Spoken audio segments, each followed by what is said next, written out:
Hi, my name is Dean Conte. This is Sociology 101, Introduction to Sociology to be specific. This is assignment module number 3. Um, I'm going to be doing a presentation. The first question here is I'm going to answer is the first question is imagine you are in the president of a Fortune 500 company. You started out as a secretary right out of high school and worked your way to the top. The vice president and CEO are always at odds. As an expressive leader, how do you resolve this social dilemma and restore order in the leadership position between these two um, officers? So my answer here is first off, as an expressive leader, as you can see, my background here, I'm a US Army as well. So I'm a busy guy. So don't mind my background. Those are just my uniform. So, anyways, to specifically answer the question is many individuals always dream of being the president or the leader of Fortune 500 companies. Fortune 500 companies are prestigious companies here in America characterized by high revenues. I have been fortunate to become the president of such company. My rise to the position I am right now started as a young secretary right after I cleared high school. Since then, I have worked my way to the top position of the president of this company. However, as a leader, I face everyday challenges like any other company. Currently, my CEO and vice president are always at odds, and it's my duty to restore order for these two to solve their social dilemma. My leadership style, as I said earlier, is an expressive leader. I truly care for my employees, regardless of senior or junior positions. I focus on ensuring that I maintain cohesion in my group of employees by maintaining a friendly, collective, and warm relationship with my employees. Well, now, in order to solve the issue between my CEO and vice president, it is crucial for us to understand the roots of the issue. Um, According to Hassan Assad and Hashimo, um, he says an expressive leader is supposed to give attention to the attraction between employees in order to understand the roots of the problem and come up with a valid solution. So in my case, I will consult with both employees, the CEO, as well as the vice president separately and then jointly. First, I will inquire from each side individually regarding the roots of the problem, then come up with an activity where they both participate in aiding in the decision-making process to solve their issue involving the parties involved, making them comfortable and obliged to solve the problem. So now, the next question I'm going to answer is name the three types of formal organization and explain how each is different. Also, explain a time when you were involved in one of these types of organization and positive negatives it had within it. So here is my answer. A formal organization play a major part in our lives. There are three major types of this organization, namely nominative, utilitarian, a cohesive organization. Despite these various organizations being under the category of formal, they are different in one another as well. When it comes to normative organization, they are also referred to as voluntary institutions. Such organizations separate on shared interest with the members, and joining them is voluntary. Individuals join such organizations since they want to join or to gain an intangible manner. The next category is cohesive, where individuals are pushed to join in such organization. There are total institutions where one has no choice while joining or leaving and include institutions such as rehabs and prisons, unfortunately. The third type of formal organization is utilitarian institution. Such organization, people join them since there is a specific gain or reward that they seek.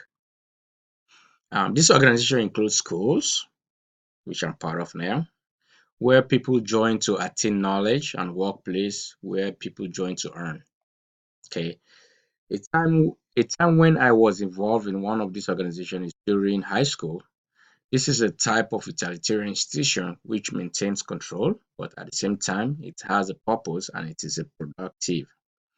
My purpose in joining this institution was to gain knowledge and explain my skills in high school level. The positive side is that after joining this institution, I was able to maintain or attain knowledge and information as well as learn about life. Okay. Um, However, there are negative repercussions such as bullying in high school, which at some point affected my social life in school. Nonetheless, I was able to overcome the negative influence and return and gain knowledge. Uh, the second question is you decide to run for public office, although you have little to no experience with elections, holding office, or campaigning. You feel you can be successful since you helped a friend who served in a public office last term. Says explain how this is characteristic of Weber's ideal bureaucracy and what you will do to prove your competency under these characteristics. So here is my answer. Running for public office can be terrifying, especially for someone doing it for the first time. Usually call you a rookie, right? I decided to run for public office despite having no public background. I have minimal experience when it comes to holding office, election as well as campaigning. However, I know I can be successful um, and win since in the last time I aided a friend who served in a seat in a public office. Um, Excuse me here, in a public office, right? So,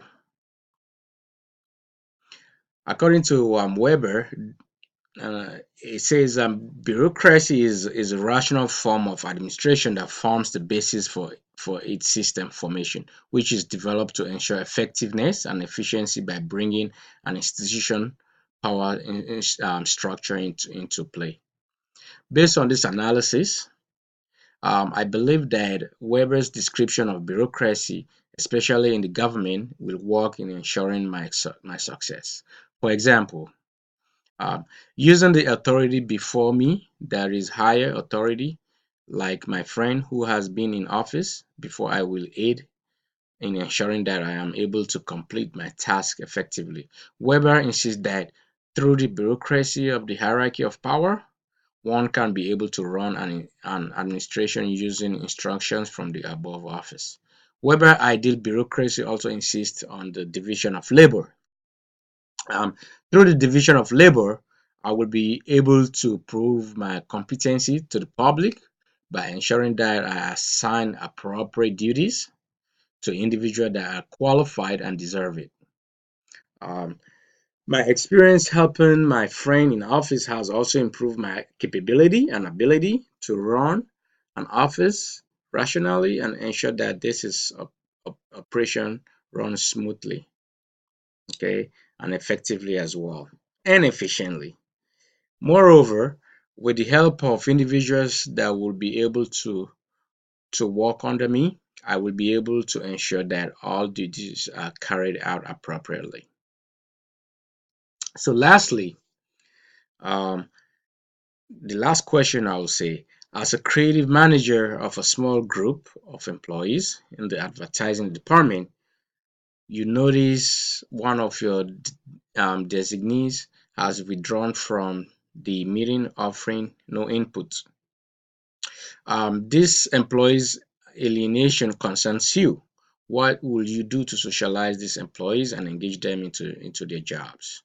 Okay, first, creative managers have a duty to ensure that every person in their team is fully involved and participate in coming up with creative materials and ideas. Okay, I am a manager in the advertising department where I am in charge of a small group of employees. Recently, I noticed that one of my designers has totally withdrawn from the meetings where he offers no input at all. The designer's alienation from the group concerns me, and it is my duty to ensure that I socialize and engage the employees in doing their jobs. First, how am I going to solve this? The first step I will take is to learn about the behavior change for the employees by studying her previous performance with the current one. Okay, I will learn this by going through the designer's previous ideas and any changes that have occurred towards his or her work or social life. Learning about this will aid in understanding the root of the problem, which will help me in coming up with a viable solution to help the designer become more engaged. I can learn this by inquiring from the employee himself, as well as other group. Another step that I will take is to come up with creative and fun activities, and where every employee must participate. This will help the employee to open up and have some fun, but at the same time, aid in solving his issue of alienation. Talking to the employee and advising him to share his problems with friends will also help in ensuring that he is able to open up. Growing group work will help a lot to make sure that the employee recover from his alienation issue and become fully engaged. Okay, so again, was my presentation. My name is Dean Conte. Thank you very much for listening. Bye.